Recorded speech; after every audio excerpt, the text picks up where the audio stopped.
ना माझा नमस्कार. माझे नाव गुंजन आहे. आज मी तुम्हाला भाषण सांगणार आहे ते तुम्ही शांतपणे ऐकावे. आदरणीय व्यासपीठ, गुरुजन वर्ग व माझ्या इथं प्रिय मित्रांनो, मैत्रिणींनो, सर्वांना माझा नमस्कार. माझे नाव गुंजन आहे. आज 17 सप्टेंबर हा दिवस आपण मराठवाडा मुक्ती संग्राम दिन म्हणून साजरा करत आहोत.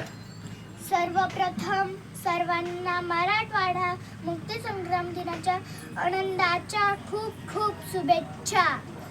17 सप्टेंबर 1947 रोजी आपला मराठवाडा निजामाच्या गुलामगिरीतून मुक्त झाला, स्वतंत्र झाला. पण आपल्या मराठवाड्यावर निजाम सरंजाम राज्य करीत होते.